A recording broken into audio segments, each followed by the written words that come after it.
Three inmates from the famous prison in 1962 has been the subject of wild speculation for more than half a century. Now a handwritten letter is again raising questions about whether the men survived the frigid waters and deadly currents of San Francisco Bay. More than 50 years after one of America's most daring prison breaks, a single envelope arrived, quiet, worn, and unsigned.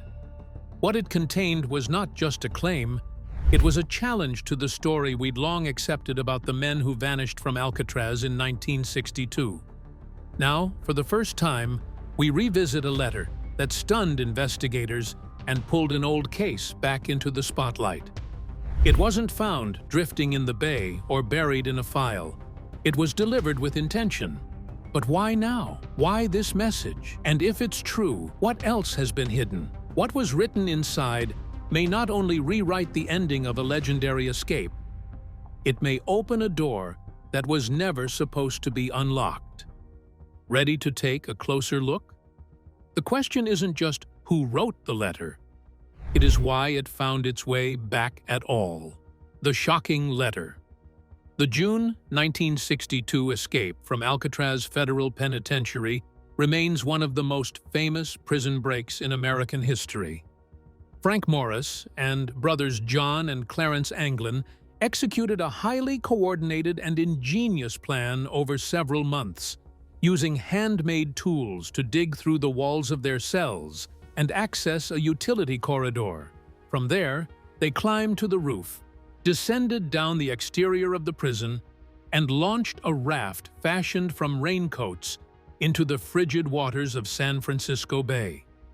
When officials discovered their absence, all that remained were cleverly crafted dummy heads left in their beds to buy time.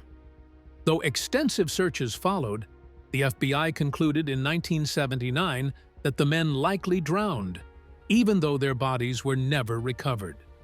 More than 50 years later, in 2013, a letter arrived at the San Francisco Police Department that reignited public interest in the case and challenged the long-held conclusion of the escapees' deaths. The letter began with a bold statement. "My name is John Anglin. I escaped from Alcatraz in June 1962. It claimed not only that the escape had been successful, but that all three men survived their harrowing journey off the island. This direct contradiction of the official narrative was enough to send shockwaves through law enforcement and the public alike, especially considering the decades of rumors and alleged sightings that had swirled around the case. And a guy writing under the name John Anglin got very personal in that it added weight to his story. He mentioned the names of his co-escapees and gave details regarding their reported fates, claiming Frank Morris died in the year 2005 and Clarence Anglin in the year 2008. Such statements had never been part of any public record or investigation, which created a suspicion that the writer might have very intimate knowledge known only to someone who was not among the real escapees. For instance, the letter outlined where John allegedly lived in the decades following the escape: Seattle, North Dakota, and Southern California. Still, no evidence was directly given to substantiate these claims. The FBI was then asked to conduct forensic testing on the letter by the U.S. Marshals Service. Experts undertook the handwriting analysis, as well as an attempt to recover DNA and fingerprint evidence obtained from the letter. However, the results were inconclusive. This just meant that the letter could not be said to belong to John Anglin conclusively. Yet it could not be ruled a hoax. Still, the appearance of the letter created a historical moment in the Alcatraz escape saga. It opened up arguments once again over whether these men had actually died that night or whether they lived on in secrecy for decades, which ultimately cast a lot of new doubt on what many had long considered a case closed. But the letter didn't just shock, it came with a startling offer: the deathbed bargain. While the 2013 letter shocked authorities with its bold claim of survival, it was the deeply personal plea at its core that added an unsettling layer of complexity. The letter's author, claiming to be John Anglin, did more than recount a historic escape.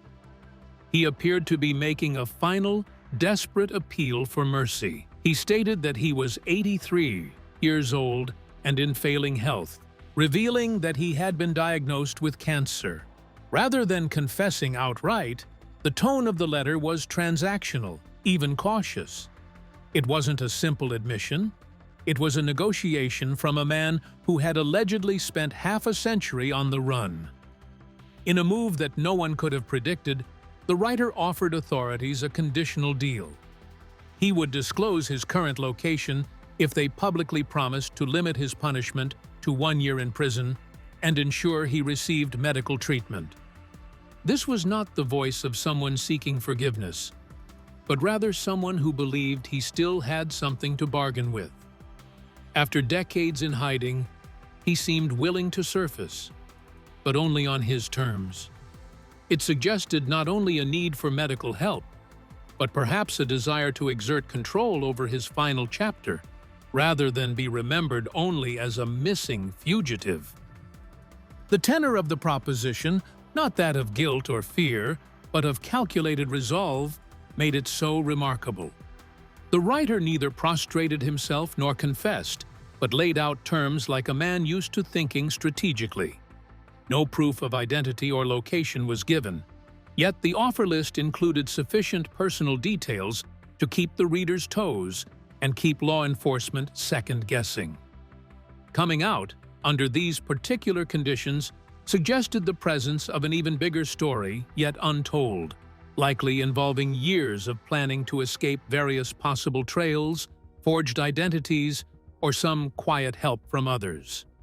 While the FBI called the forensic evaluation of the letter inconclusive, this invitation presents itself as one of the most captivating aspects of the Alcatraz escape's contemporary saga.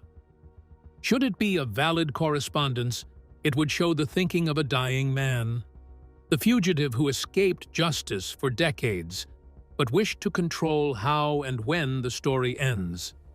Whether the author was actually John Anglin, or rather an imposter with intimate knowledge of the case, the delivery and nature of this deathbed bargain must resound with crushing implications for not only asking what happened in 1962, but also wondering what unfurled in the shadows for the next 50 years.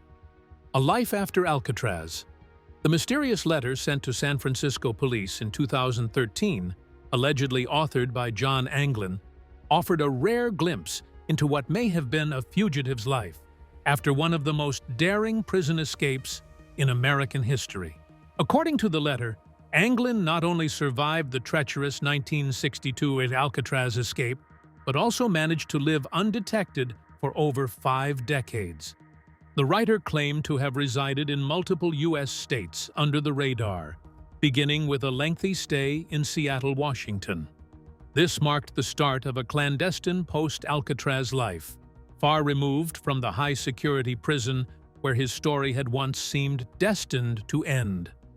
Following his time in Seattle, Anglin allegedly spent 8 years in North Dakota. Though the letter did not provide specific towns or details about his life during this period, the mention of North Dakota stands out. Remote, rural, and sparsely populated, it would have been an ideal place for someone trying to avoid detection. His movement between states implies a level of mobility and caution, possibly supported by fake identities or the help of others, and suggests that he lived with the constant fear of being recognized. As for the letter, Anglin would have asserted that he was living in Southern California. He did not give a city name, but the choice of location is revealing. A thickly populated region, it gives some anonymity through sheer size and variety approvals that would aid someone trying to disappear in plain sight. The very idea that a most wanted man of FBI stature could have lived on for years in an area of such fame without being detected makes all the more believable his claims to have known the art of deception for decades. But then again, none of these alleged sites were ever positively confirmed by authorities. And this makes the escape story that much more tantalizing. If John Anglin did survive, then he didn't flee to one of many suspect locations outside the United States, as some theorize. He stayed within the country, blending in with society while just flying under the radar. These allegations have kept the wheels of speculation and investigation ever turning, especially with the U.S. Marshals Service still treating it as an open case long after the FBI's closure. Whether the letter was a reality or just a manipulation of Anglin's imagination is almost irrelevant. What is certain is that it drew a picture of everything that is a quiet life lived in not-so-quiet defiance of odds. A chilling confirmation of survival. The most haunting and impactful line from the 2013 letter allegedly written by John Anglin is his direct statement. Yes, we all made it that night, but barely. With those few words, the letter provided what could be the first-hand confirmation that the infamous 1962 Alcatraz escape did not end in tragedy, but in a successful, albeit narrow, bid for freedom. This brief sentence carries enormous weight. For decades, officials believed the icy waters of San Francisco Bay had claimed the lives of John and Clarence Anglin and Frank Morris. Yet, the letter directly contradicts the official conclusion, supporting long-standing rumors that the men had survived. This claim of survival is especially significant considering the FBI closed its investigation, having concluded that the escapees likely drowned. However, the U.S. Marshals Service kept the case open, allowing for continued speculation and investigation. The letter's assertion adds new fuel to that speculation. The writer doesn't just say he survived, he says they all did.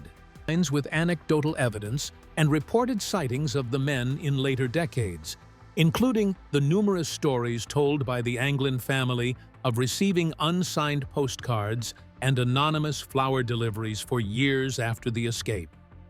In addition to the letter's claims, many other bits of evidence lend weight to the theory that the trio survived. A little less than a day after the escape, a makeshift raft with a paddle was found on Angel Island, suggesting a possible landfall. That same night, 3 men stole a blue Chevrolet, but all this information was kept from the public by the FBI for decades. These pieces of hidden information align extremely well with the letter's timeline and the theory of the trio's escape plan: reaching land, obtaining a car, and disappearing. The writer's very chilling words, "but barely," suggest, indeed, the arduousness and perilousness of the trip. Yet, they affirm also that the trip was accomplished. The narrow letter alternative gives extra weight to many doubtful eyewitness accounts. Several sightings of men having the resemblance of the escapees in places called Brazil, Maryland, and Florida appear much more believable now in the context of this letter. The unexpected appearances of disguised guests at the Anglin family funerals, men crying at the casket, or odd-looking women in makeup don't seem like baseless rumors anymore, but could actually have been clandestine visits from 3 barely clubbed survivors. While no one will ever really know if John Anglin did indeed write it, the letter serves as one of the strongest narrative confirmations yet of the success of the escape. The forensic analysis of the Anglin letter. When the 2013 letter claiming to be from John Anglin surfaced, it was immediately handed over to federal authorities for forensic examination. Given the historic nature of the Alcatraz escape and the implications of a surviving escapee, the FBI and U.S. Marshals Service took the document seriously. The letter underwent handwriting analysis at the FBI laboratory, where experts compared it to samples from all 3 escapees: John and Clarence Anglin and Frank Morris. The goal was to determine if the writing matched any of the known documents from the men while they were incarcerated. Despite the scrutiny, the results of the forensic analysis were ultimately labeled inconclusive. Handwriting experts were unable to definitively confirm or deny whether the letter was penned by John Anglin. No DNA or fingerprint evidence could be recovered or matched from the document. leaving the letter in a kind of evidentiary limbo. This ambiguity has fueled both skepticism and intrigue. While some view the lack of conclusive proof as a sign that the letter is a hoax, others see the detailed content and lack of disproof as enough to keep the possibility open. Inconclusive, in forensic parlance, means that not enough data were available to make an objective judgment rather than the evidence being worthless. Age of the letter, poor quality of the handwriting sample, and potential disguises or alteration of writing style over decades are factors that added to the levels of uncertainty. If the letter had definitively been tied to John Anglin, it would have potentially confirmed one of the more notable unsolved prison escape mysteries in U.S. history. But even with the ambiguity, the content of the letter points towards some major questions. The inconclusive evidence put law enforcement in quite an uncomfortable position.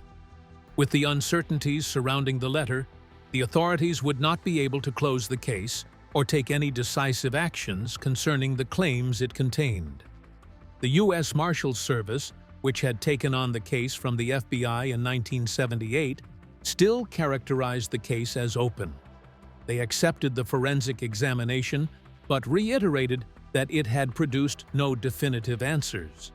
This absence of closure stimulates public imagination and keeps alive the interest in the theory that the Alcatraz escapees may have succeeded against one of the most highly secure prisons in U.S. history.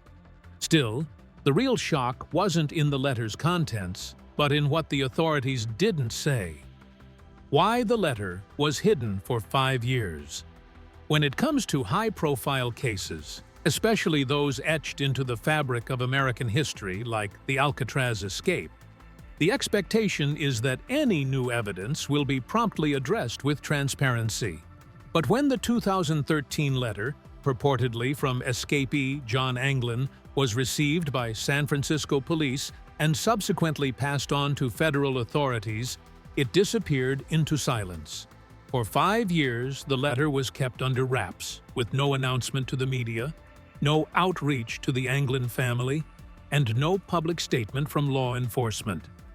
It wasn't until 2018 that the public even learned of its existence, only because a local news station, KPIX, obtained a copy from an anonymous source.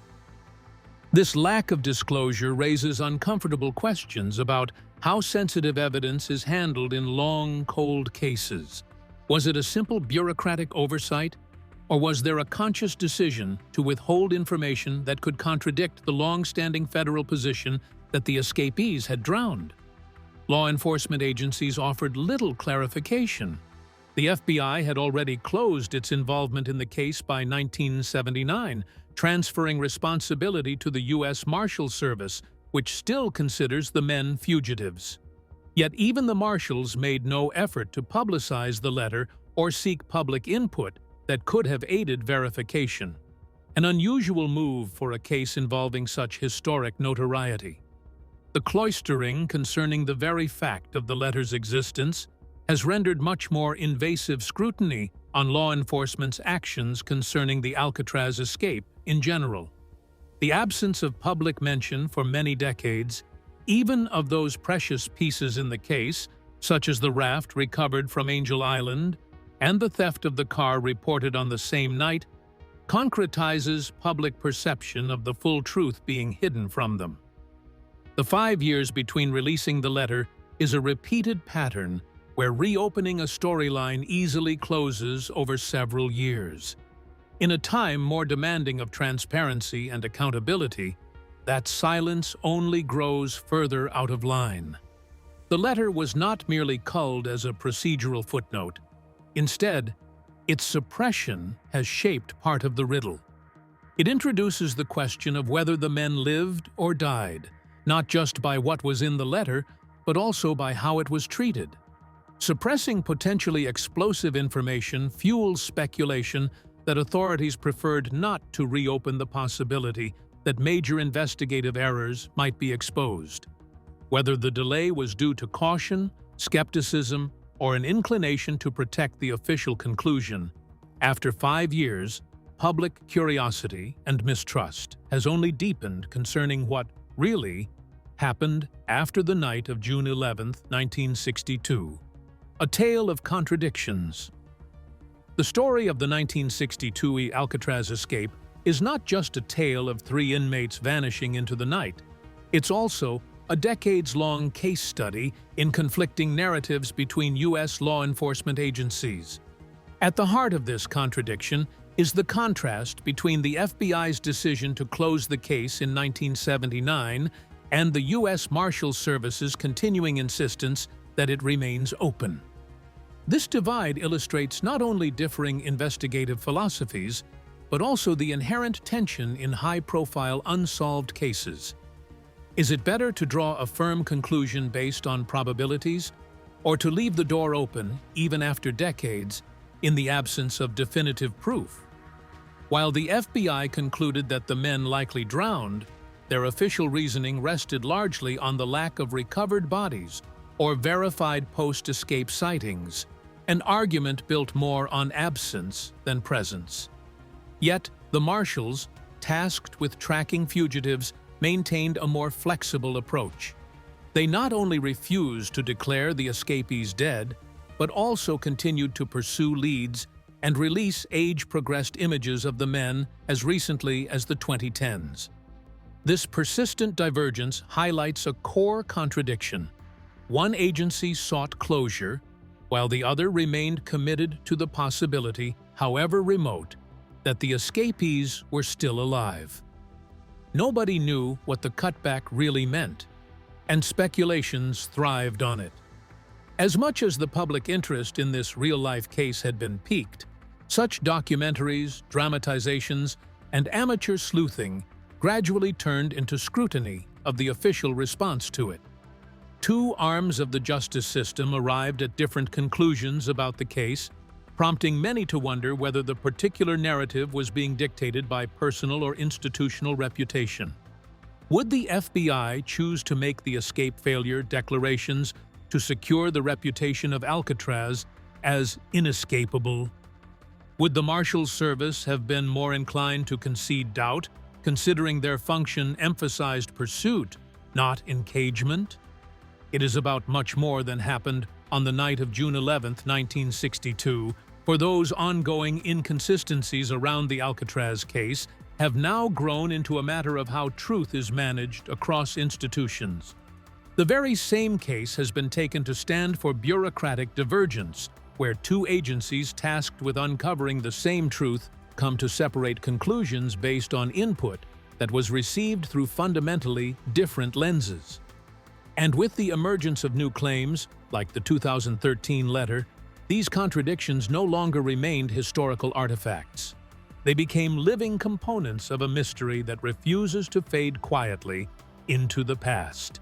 Clues in the silence.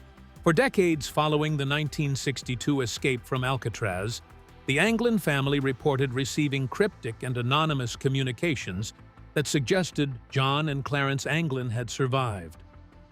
These included a series of unsigned postcards and messages that would arrive without a return address, offering just enough familiarity in tone or content to make the family believe they were from the missing brothers. Though never confirmed, these mysterious contacts kept the hope of survival alive for many within the family, and added weight to their growing suspicion that the official narrative, claiming the brothers drowned, was wrong. Perhaps the most striking example of this post-escape communication was the tradition of roses being sent anonymously to the Anglin brothers' mother every Mother's Day, until her death in 1973. The cards accompanying the flowers were signed with the names John and Clarence, and no one in the family knew who had been sending them. The FBI was aware of this, but never released conclusive findings about the source. This enduring gesture, repeated over a decade, suggested that at least one of the brothers had not only survived, but remained emotionally connected to his family, and brave, or careful, enough to continue contact under the radar. This strange sequence of contact was further bolstered by odd behavior during significant seasonal events in the family. Two very tall, heavily made-up women were present at the funeral of Anglin's mother, and this led many to believe that the women are actually John and Clarence in disguise. The same thing happened when the brother's father died. He was said to be weeping over his casket before disappearing. These accounts may have some anecdotal, but are very fitting descriptions of the fugitives who might attend family funerals incognito, thereby supporting the theory regarding how the escapees continued to stay in touch with their roots while evading capture. It suggests that the postcards, the flowers, and the mysterious funeral visitors were just things that happened without coincidence or hoaxes, but acts of purposeful covert communication from brothers who never intended to be forgotten. These all appeared to be smooth signals over the ages, which truly give weight to the theory that at least some of the Alcatraz escapees really did make it out, and somehow managed to stay hidden in plain sight. The claims that were then made in the letter in 2013 seem to substantiate these long-held suspicions in the family. If indeed this letter originated from John Anglin, he would have thus confirmed the long-held knowledge of the family that all three men escaped successfully. How the letter reached the public. The public revelation of the now infamous 2013 letter was not the result of an official press conference or a transparent update from federal authorities. It was the outcome of a leak. In early 2018, the letter unexpectedly surfaced when CBS affiliate KPIX5 in San Francisco obtained a copy from an unnamed source and aired the story. For years, the letter had circulated quietly among law enforcement agencies but was never shared publicly. Its sudden appearance on television blindsided the public, the Anglin family, and even some within the law enforcement community. The leak effectively forced officials to confront a story they had kept in the shadows. The media release introduced a layer of accountability absent from the earlier stages of the case. Until then, the content of the letter and its very existence had been confined to private communications between agencies like the San Francisco Police Department, the FBI, and the U.S. Marshals Service. What made the leak so consequential was not just the timing, but the absence of any accompanying statement from authorities. Viewers were left to interpret the implications of the letter on their own, sparking a firestorm of online speculation and renewed scrutiny into the escape that had been dormant for decades. The Anglin letter is not like most leaks, which come out through FOIA requests or whistleblowers. Its source is unknown. While its authenticity could not be validated absolutely, the fact that it contained claims not released before, such as Frank Morris dying in 2005 and Clarence Anglin dying in 2008, immediately gave it cultural weight. The letter did not merely contain sensational material, it had substance. The media had once again pushed a narrative into the spotlight, turned to echo the institutional silence, in a way forcing those who fashioned such narratives into defense mode. The impact was instantaneous. Internet video viewers clogged online discussion sites. Cold case buffs dissected every sentence. And the U.S. Marshals had to acknowledge the document. The moment underscored that press power can sometimes unleash lost or buried stories with official conclusions in the face of the public. Anglin's letter, beyond being just another sensational last-minute headline, became a watershed moment in Alcatraz's Story 1 that turned the forgotten enigma into active debate, all because someone had the guts to speak up. The leak lit a fire, but behind the scenes, someone had been keeping the embers burning all along. The hunt that never stopped. Unlike the FBI, which closed its case in 1979, citing a presumed drowning, the U.S. Marshal Service continues to treat the 1962 Alcatraz escape as an open fugitive investigation. This isn't merely procedural, it's foundational to the Marshals' role. Their primary mandate is to apprehend fugitives, regardless of how much time has passed. As long as there's no verified death certificate or conclusive evidence confirming the demise of John Anglin, Clarence Anglin, or Frank Morris, the case remains active. It's not about past headlines, it's about an unserved sentence.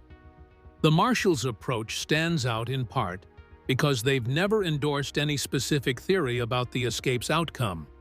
While other agencies pointed toward the bay's deadly currents and lack of recovered bodies, the Marshals have remained agnostic, relying instead on the principle that fugitives must be treated as alive until definitively proven otherwise.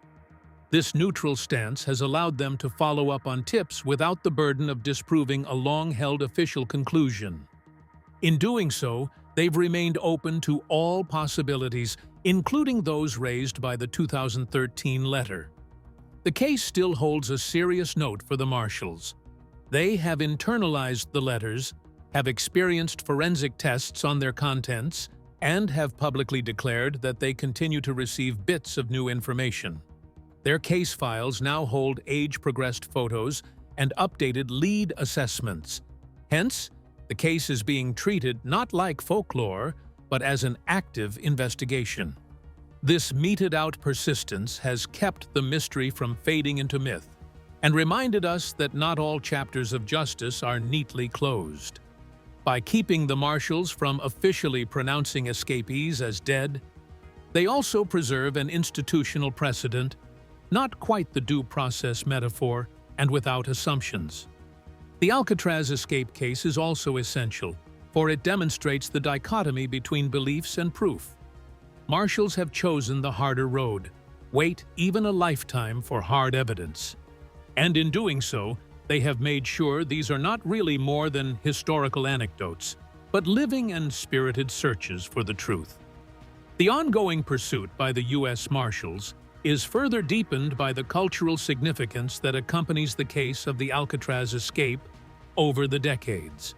The case is more than an unsolved affair. It is a peculiar American legend that pitted the imaginative mind of humanity against impossible odds. This has inspired the making of documentaries and novels, and, of course, the famous Hollywood movies such as Escape from Alcatraz, starring Clint Eastwood.